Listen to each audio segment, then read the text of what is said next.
como eu mandei lá no grupo do WhatsApp agora, a gente vai encerrar o conteúdo do primeiro bimestre hoje. E hoje a gente vai falar sobre a Revolução Russa. Alguém sabe me dizer quem são esses caras aqui atrás?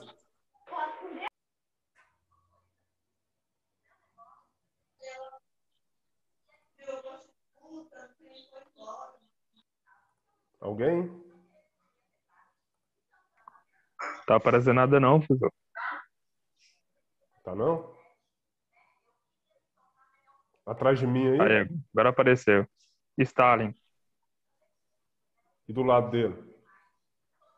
Aí, aquele bichinho lá, qual é o nome dele? Aquele lá que foi deportado da União Soviética?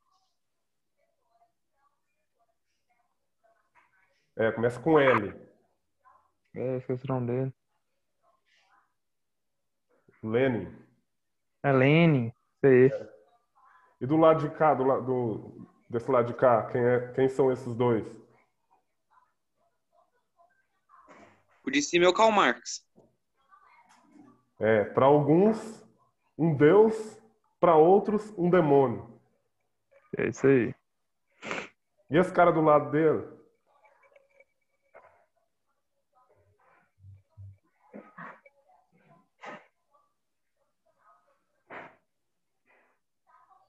Bom, eu tenho para mim que esse cara do lado dele aí é o Friedrich Engels, o grande parceirão dele.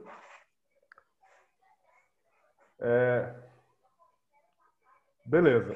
Antes de entrar aqui na Revolução Russa, é só relembrar que a gente trabalhou a Primeira Guerra Mundial, depois trabalhou a década de 20 e a crise de 29, e aí, na última aula, se não me engano, a gente tentou falar dos regimes totalitários. Se eu tiver errado, me corrijam aí. Isso mesmo, eu acho. Certo. Só que a gente não fez isso pelo Zoom aqui, porque estava aquela correria daquele negócio de fechar nota e tudo, e não estava tendo tempo de ter aula aqui pelo Zoom. Bom, sobre a Primeira Guerra Mundial, só para a gente relembrar.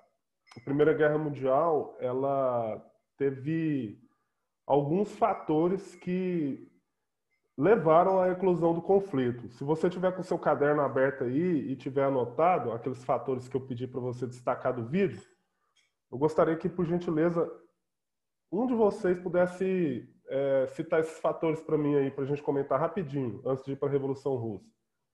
Quem se voluntaria?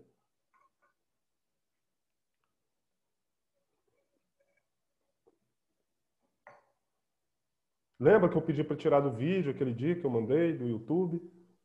É da Primeira Guerra Mundial? Justo, da Primeira Guerra Mundial. Pode ser você, Guilherme? Pode. Então manda ver aí, cara.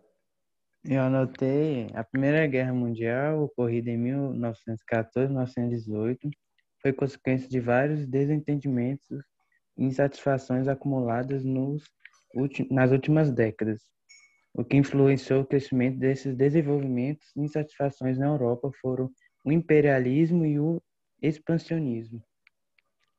Aí tem características disputas comerciais e econômicas, imperialismo e expansionismos, conflitos e desentendimentos passados, paz armada e conquista armamentista.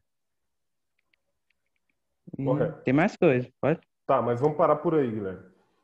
Olha só, a Primeira Guerra Mundial, então ela é fruto desses desentendimentos que ocorreram entre as grandes nações ali do século XIX. E esses desentendimentos, eles aconteceram como consequência ali da Segunda Revolução Industrial, digamos assim. O que a Segunda Revolução Industrial fez? Ela gerou, entre essas grandes nações, a necessidade de buscar matéria-prima e mercados consumidores para essas matérias-primas. Haja vista que essa indústria estava crescendo muito e por conta da segunda Revolução Industrial, e seria necessário matéria-prima para manter essa indústria funcionando, né? Então, as grandes nações daquele período, né, sobretudo a Inglaterra, a Alemanha, a França, né? A Bélgica também pode entrar nisso. Aqui na América a gente pode colocar os Estados Unidos, né?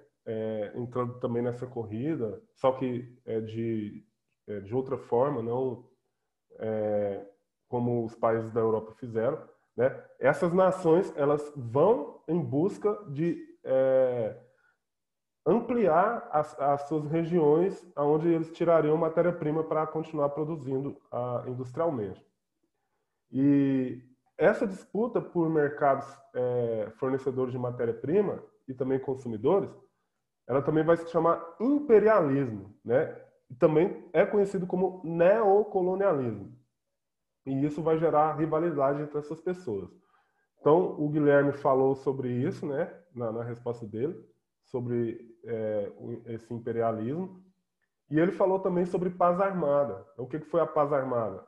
Essas nações já ali na iminência de estourar um conflito por conta dessas rivalidades, essas nações começam a se armar para um eventual conflito que poderia ocorrer, né? E esse conflito ele acaba estourando em 1914, né? Antes do conflito, as nações que tinham interesses em comum, elas se juntaram e formaram duas alianças, né? Como eu acredito que vocês anotaram também, a Tríplice Entente contra a Tríplice Aliança, e em 1914 estoura o conflito. Quantos anos que durou o conflito? Qual foi o período?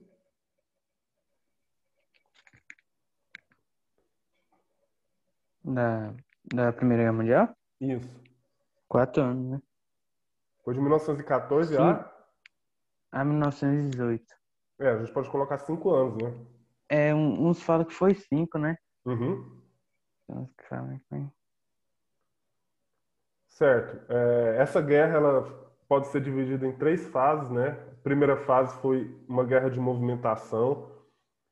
Os exércitos eles se movimentaram no sentido de ocupar espaço, que foi o caso da Alemanha, e os rivais da Alemanha, no caso a França, se movimentaram no sentido de conter o avanço alemão. Aí depois vem a segunda fase, que foi a guerra de trincheiras, onde as nações ficaram durante a maior parte da guerra lutando entrincheiradas. E por fim vem a terceira fase da guerra, que a guerra atingiu um contexto mundial, né? E alcançou mais países. E foi a última fase da guerra. E essa fase é marcada pela saída da Rússia e pela entrada dos Estados Unidos. A Rússia sai por conta das instabilidades sociais que estavam ocorrendo em seu território, que vão culminar com a Revolução Russa, que a gente vai falar dela daqui a pouquinho. E os Estados Unidos entram porque foram atacados pelos alemães, e aí eles acabaram tendo que entrar na guerra. Eles não tiveram mais como se isolar nesse período. Alguém sabe me apontar aí qual foi o estopim para o início da guerra, da Primeira Guerra Mundial? O que detonou o início da guerra? Para falar? Uhum. Começou um mês após o associado de Francisco Fernando, o príncipe herdeiro do Império Austríaco, Áustria-Húngria. Austro-Húngaro. O Francisco Ferdinando foi assassinado e por conta disso, só precisava de um motivo. É igual briga. Você tá aí, você tem uma rixa com alguém, só que você não vai brigar com essa pessoa assim do nada. Você acaba brigando com essa pessoa depois de vários e vários acontecimentos.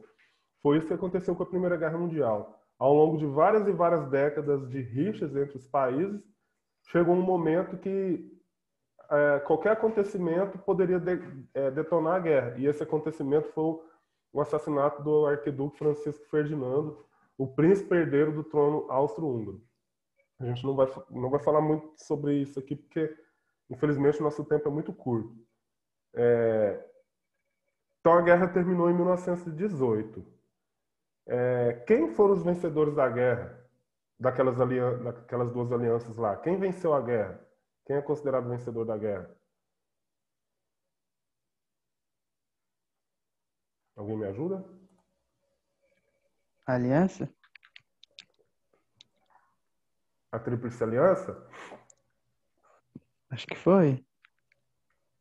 Olha só, vamos lembrar quem são os membros dessas duas alianças militares. A Tríplice Aliança tinha a Alemanha, o Império Austro-Húngaro e a Itália, que saiu no início da guerra e passou para o outro lado. Uhum. E a Tríplice Entente tinha França, Inglaterra, a Rússia, que saiu em Foi a 17. Tríplice que ganhou. Então foi entende. Justo. Foi a Entente. Obrigado. A Entente foi considerada vencedora. Aí, assim que terminou a guerra, foi assinado um tratado chamado Tratado de Versalhes.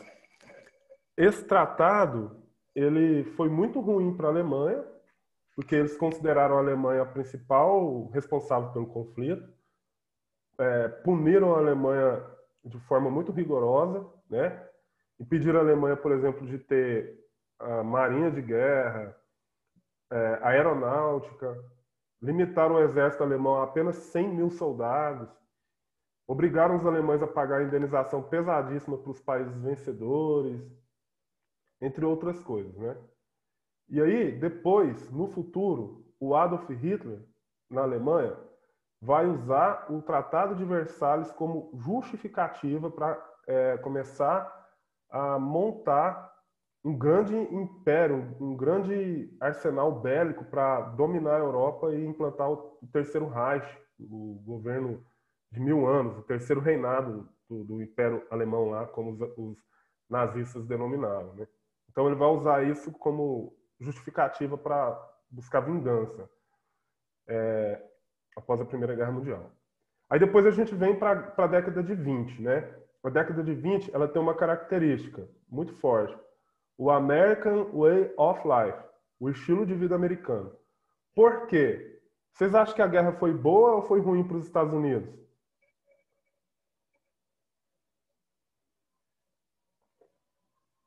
Foi boa, que depois da guerra eles ficaram ainda mais fortes do que eles já eram. Justo. Você sabe, Cauã, me dizer por quê?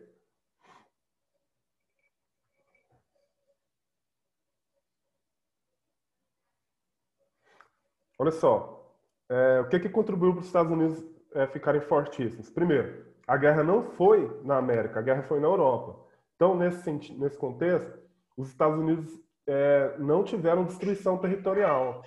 E os Estados Unidos também não teve participação desde o início da guerra. Então a economia dele estava bem forte ainda.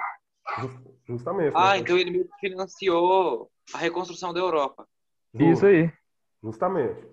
Então, entre tudo isso que vocês estão falando, eles não gastaram muito dinheiro nesse período que eles não entraram na guerra. Pelo contrário, eles forneceram equipamentos para os europeus. Então, eles ganharam dinheiro com a guerra. Eles não tiveram destruição em seu território, né? Não perderam plantações, não perderam indústria, não teve destruição de cidades. Então, isso também foi muito importante. E após terminar a guerra, eles financiaram a reconstrução da Europa. Então, por conta disso, a década de 20 foi um período de grande entusiasmo financeiro para os americanos, né? Eles ganharam muita grana mesmo. E aí, durante a década de 20, surgiu essa ideia do American Way of Life, o estilo de vida americano, onde os americanos ali, os operários, até as pessoas de classe mais baixa, digamos assim, tinham condições de comprar carro naquela época. Naquela época, gente, um carro era um luxo muito grande, né? Então, eles compravam aqueles Ford, aqueles calhambequinho Ford, que começou a surgir com força na década de 20, né? Tinha eletrodoméstico, essas coisas que eram novidade. Praticamente todo americano tinha. E eles também começaram a investir na Bolsa de Valores, né? E a Bolsa de Valores é um mercado, digamos, virtual, trabalha com especulação. Chegou no final da década de 20, a Europa se recuperou, os Estados Unidos então começaram a perder muitas vendas, e aí rolou uma crise de superprodução, porque a economia estava capengando e eles não, digamos assim, não quiseram enxergar isso. Continuaram com sua produção industrial lá em cima, e aí rolou a crise de superprodução. O que é isso? Eles tinham muito produto armazenado e não tinha quem comprasse. E aí, resultado, a Bolsa de Valores de Nova York quebrou, a economia dos Estados Unidos faliu, e como o mundo todo estava ligado à economia dos Estados Unidos, o mundo todo começou a entrar em falência e quebrar também, inclusive o Brasil, que vendia muito café para eles, né? Então o Brasil começou a entrar em falência também por conta disso, porque os Estados Unidos deixaram de comprar o café brasileiro. E aí, qual que foi a solução para isso? O governo dos Estados Unidos começou a investir dinheiro público para recuperar a economia. Isso se chama keynesianismo. Depois eu vou voltar a falar sobre isso agora no segundo bimestre. Então, a solução para essa crise de 29 nos Estados Unidos foi o keynesianismo que a gente vai falar. E na Europa foram os regimes totalitários. Quais foram esses regimes totalitários que surgiram na Europa?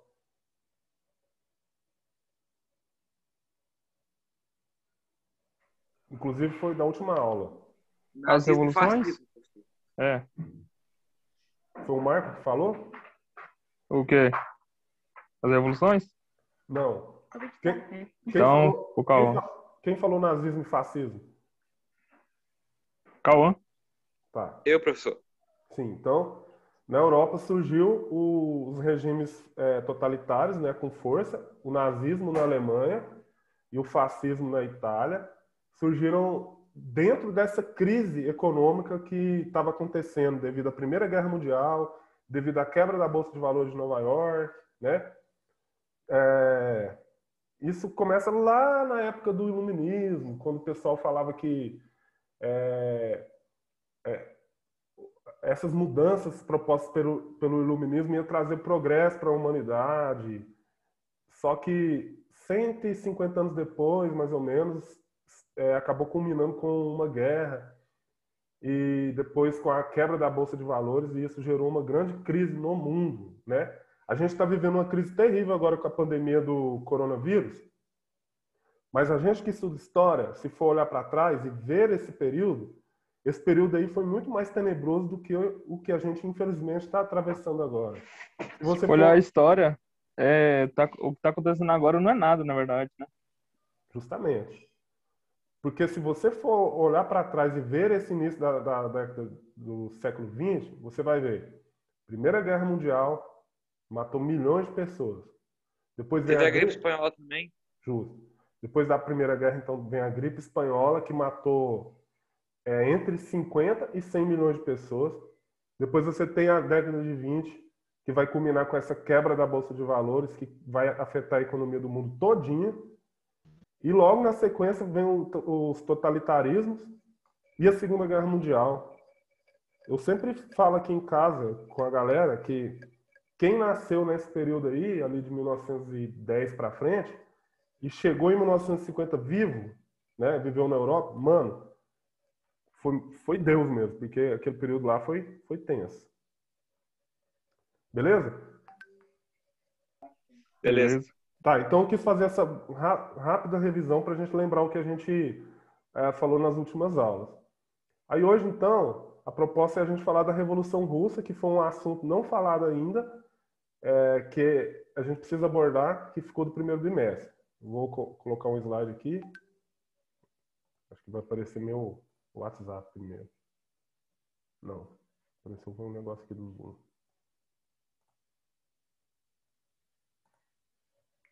Conseguem ver? Conseguimos. Sim. Sim. Tá, só um momento. Tá, beleza. Então, a Revolução Russa. Vou tentar ser rápido para não ficar tão cansativo. Bom, a gente vai precisar ler algumas Professor? coisas aqui. Oi. Depois o senhor pode mandar os slides para nós? Sim, vou mandar. Esse aqui, inclusive, tá lá naquele site SlideShare. Aí eu vou mandar um link para vocês. Eu vou mandar essas coisas todinhas para vocês hoje, tá? Vamos lá, então. Bom, no início do século XX, a Rússia era um império constituído por um conjunto de etnias e culturas. e possuía a maior população da Europa. Cerca de 174 milhões de pessoas habitavam lá na Rússia nesse período, né? 80% da população vivia no campo e a terra estava concentrada nas mãos de poucos.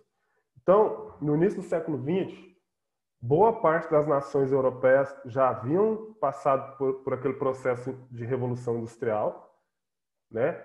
Então já estavam se industrializando, e a Rússia ainda era um país predominantemente de economia rural. E 80% dessa população aí de 174 milhões de pessoas viviam no campo. Então era uma população extremamente rural. E a economia, as riquezas, ela estava concentrada na mão de poucas pessoas, né? A maioria esmagadora das pessoas passava uma situação, digamos, de miséria. Essa sociedade, ela estava dividida em algumas classes sociais, e quem liderava, quem estava no topo dessa sociedade era a burguesia rural. Agora, veja bem, quando eu digo burguesia, eu estou falando sobre um ponto de vista marxista, né? Esse slide aqui, foi feito sob o viés marxista. Eu, como professor de história, não estou aqui para defender nenhum viés, eu estou aqui apenas para apresentar os assuntos, certo? É bom se dizer que o marxismo, e quem estudou comigo no ano passado, mesmo dentro de REAMP, acho que a gente trabalhou bem esse assunto. Para o marxismo, existem apenas duas classes sociais, que é a burguesia e o proletariado.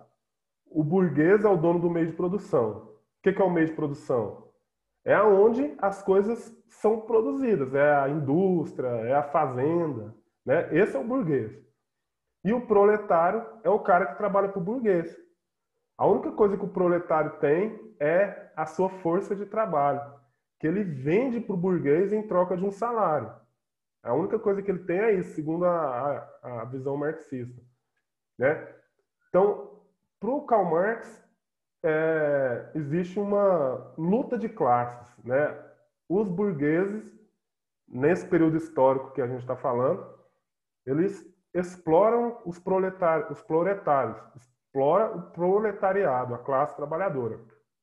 E ele falava que foi sempre assim desde o princípio, desde lá do tempo da Grécia, né? No feudalismo, que o senhor feudal explorava o servo, caminhando para chegar nesse momento em que o burguês explora o proletário. A proposta do Karl Marx seria o quê? Que o proletariado se unisse e tomasse os meios de produção da mão dos burgueses, fazendo a revolução do proletariado, né? E isso vai chegar na Rússia com força, e a gente vai ver isso aí.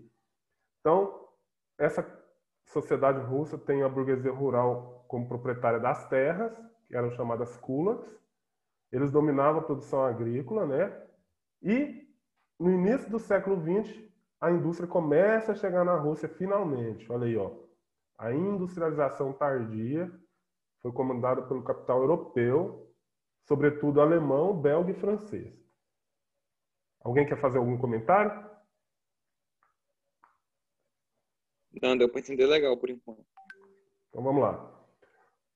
O regime político era autocrático, né? Era uma monarquia absolutista, que a gente viu que ela começou a cair lá na Revolução Francesa, né? Que é matéria do ano passado, e eu acho que a gente revisou esse ano ainda, no começo do nosso conteúdo.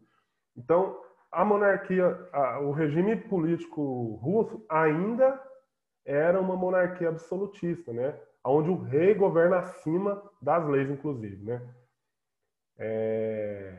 Vamos para o próximo. Bom, então, essa situação de miséria vai fazer com que comece a se fundar partidos socialistas na Rússia, né? E esse partido socialista ele começa a mobilizar a população, os vários grupos representantes dessa indústria nascente ali, né? Os primeiros operários, os camponeses. E em 1905 a Rússia se envolve em uma guerra com o Japão. O czar obriga as pessoas a lutar a guerra. A Rússia perde essa guerra. e aumenta a insatisfação popular, né? Ao ponto de que, em janeiro de 1905, ocorre uma manifestação que fica conhecida como Domingo Sangrento, onde 200 mil trabalhadores, de forma pacífica, se dirigem ao palácio do czar Nicolau II, que ficava na cidade de Petrogrado. Professor, Oi, aí era a Rússia ou a União Soviética? Rússia. Eu disse União Soviética? Não, Não, era Rússia Ru- ainda. Rússia já, né? Não, Tá. era Rússia ainda. A União Soviética vai surgir depois.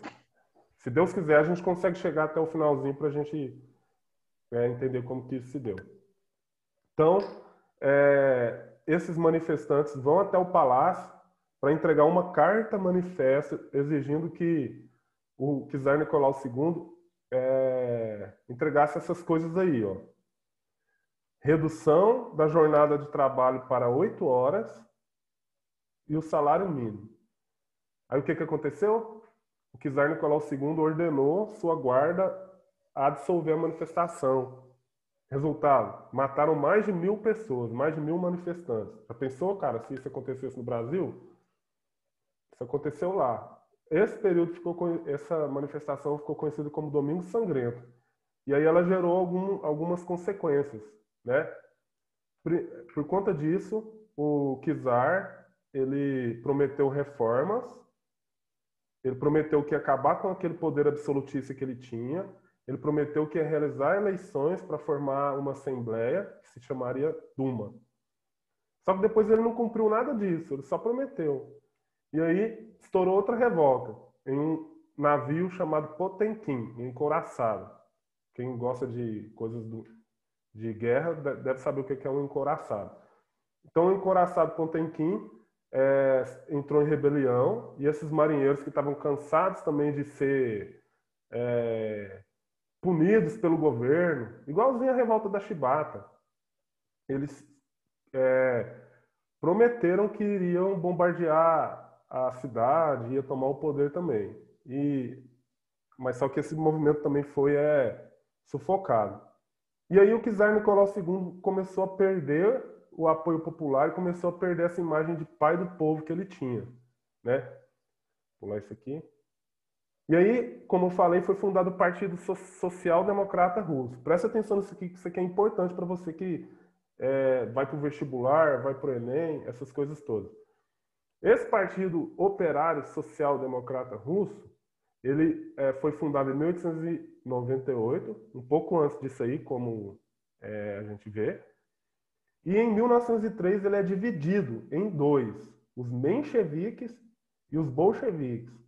A palavra menchevique significa minoria, e esse partido menchevique era um partido mais, digamos, burguês, segundo a visão marxista, né? Ele propõe uma revolução liberal burguesa aos moldes da Revolução Francesa. O líder dele era o Martov. Como que se daria essa revolução? Ela sairia dessa sociedade agrária para uma sociedade capitalista, que no futuro se tornaria uma sociedade socialista. Os bolcheviques, que significa maioria, já era diferente. Eles já propunham essa revolução socialista, baseado na revolução do proletariado proposta pelo Karl Marx, aquela da luta de classe que eu falei agora há pouco. Essa revolução seria com participação de operários e camponeses, diferente da outra, que teria os burgueses participando, né, os donos do meio de produção. Aqui seria uma revolução proletariada. E aí, ela era liderada, que eu já falei, liderada por operários e camponeses, e era liderada pelo Lenin. Então ela sairia dessa sociedade agrária para uma sociedade socialista direta. Bom, caminhando mais para frente, em 1914, né, 9 anos depois, ali desse período aí de 1905, ocorre a entrada da Rússia na guerra. E a Rússia não tinha condições nenhuma de estar na guerra, mas o czar Nicolau II mesmo assim colocou. Ele colocou muitos soldados, esses soldados usavam táticas antigas, o comando era ineficiente, eles tinham pouca aparelhagem para a guerra e o abastecimento deles era precário. Resultado, olha o que aconteceu. mais de 5 milhões de soldados russos foram mortos na guerra. 5 milhões, foi o país que mais perdeu soldados nessa guerra. E aí, no final da guerra, o pessoal estava tão revoltado que eles iam embora da guerra. Simplesmente desistiam da guerra, voltavam para casa, né? Eu esqueci a palavra que se diz, desertavam. Eles eram desertores e não se importavam nem em ser fuzilado, porque um desertor é fuzilado, né? Pela corte marcial do país lá que ele defende. Então eles nem se importavam, voltavam para casa. E aí sim, explode a Revolução Russa, né? A Revolução Russa, ela explode e tem três momentos. Primeira Revolução de Março, em 1917, que foi comandada pelos burgueses, pelos mencheviques, né? Por isso mesmo é conhecida como Revolução Branca. Eles destituem o Nicolau II e colocam esse cara aqui, o Lvov, no poder. Eles estabelecem uma Duma e deportam o Lenin e o Trotsky. Depois ocorre em outubro a Revolução Vermelha, porque essa Revolução Branca ela era uma revolução burguesa. A vermelha não, a vermelha queria que fosse uma revolução do proletariado mesmo. Então, agora os bolcheviques tomam o poder e começa um período que é conhecido como Revolução Vermelha, Revolução de Outubro. E aí, depois disso, estoura uma guerra civil entre mencheviques e bolcheviques. Eles querem disputar quem vai mandar no país. E no final, os bolcheviques ganham. Os bolcheviques ganham e aí instituem o socialismo no país. E mudam o nome do país. O país passa a se chamar União das Repúblicas Socialistas Soviéticas.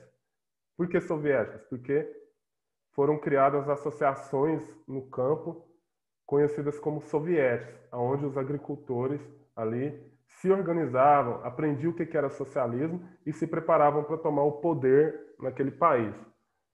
Aqui está as etapas da implantação do socialismo. Primeiro, o comunismo de guerra, que vai de 1917 a 21. O que foi o comunismo de guerra? O país passa a ser estatizado. Como assim? Toda a propriedade privada, as fazendas, as indústrias, os bancos, foi confiscado pelo governo e passou a ser comandado por esse mesmo governo. Então, digamos assim, o Cauã tinha um banco. O banco dele foi confiscado pelo governo. Agora o banco é controlado pelo governo. Certo? Então, começa ali a estatização da economia. Esse é o comunismo de guerra. Segundo, foi criada esse NEP, a Nova Política Econômica, que durou de 21 a 28. O que foi isso? Apesar de ter transformado o país em um país socialista, esse país estava vivendo muita crise econômica ainda. Aí o que o governo fez? Ele combinou ações socialistas com ações capitalistas. Ele permitiu que o capitalismo ficasse funcionando ali no meio daquela economia socialista. Por isso que é política econômica mista. Para quê? Para recuperar essa economia. E, por fim, de 1928 até 1980, eles instituíram os planos quinquenais. Eles planificaram a economia, ou seja, a economia virou essa economia totalmente estatizada, onde tudo pertence ao Estado. O seu carro, a sua casa, o seu emprego, enfim, tudo pertence ao Estado. O Estado comandava tudo. Dessa forma, eles acreditavam que acabariam com a desigualdade social no país. Tá bom? Eu vou parar por aqui, porque senão a gente não vai conseguir reter praticamente nada disso. Foi uma aula muito longa. Pessoal, alguém gostaria de fazer alguma pergunta? Tem algum comentário?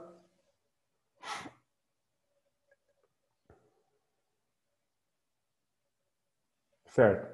Professor, diz que o socialismo foi implementado na Rússia e outros países tentaram implementar também, não foi? Sim. Só estou tirando uma foto aqui para me registrar. Ó, olha só. Teve uma rivalidade entre o Lenin. O Lenin foi o líder da Revolução, depois ele morreu.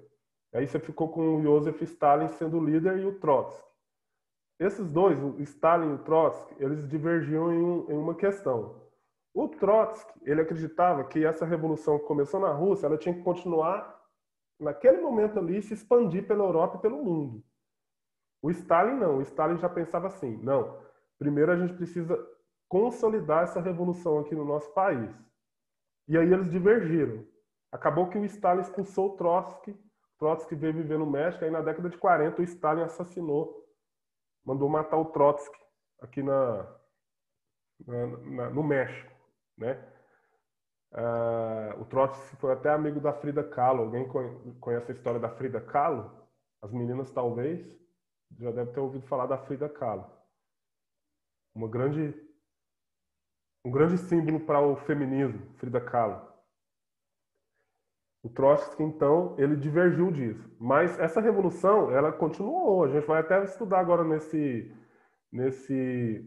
segundo bimestre, aqui no Brasil, um braço dessa revolução. Chegou aqui com o Luiz Carlos Prestes e a Olga Benário. A gente vai estudar isso quando a gente estiver falando sobre o governo do Getúlio Vargas. E a revolução até hoje acontece, né? A esquerda até hoje tenta fazer essa revolução. Esse é um debate que a gente escuta muito falar, de esquerda com direita, que está muito em voga hoje. Você abre as redes sociais, dá até nojo, velho. Toda hora a galera lá debatendo. Esquerda, não sei o que tem. Direita. Mas também o debate deles é um debate meio imbecil, né? Na verdade. O pessoal da esquerda? Dos dois lados. Sim. Verdade. Eles são muito fanáticos, né? Muitas vezes vai pro extremismo, né? Extrema direita, extrema esquerda. Acho que isso aí dava um tema de debate bem massa pra gente, hein? Só debater, sem violência. Debater. Não, aí tem que pegar as extremidades. Não, beleza, gente. A gente tem uma segunda aula agora e eu vou colocar para vocês lá no grupo uma atividadezinha só para fixar esse tema, e ela é no Google Forms, tá? Rapidinho vocês conseguem responder. Ok? Ok. Gente, Ok. Tá, hoje eu acho que eu não vou conseguir fazer aquele plantão de dúvidas lá por causa do conselho de classe. Vai começar às 11 horas, que a gente não conseguiu terminar o do terceiro ano semana passada, tá bom? E qualquer dúvida pode me chamar, certo? Um abraço. Professor, Oi. em questão ao horário para entregar aquela prova lá, o senhor não sabe, né? Não, Vitória, Ou alguém sabe? não sei te informar, Vitória.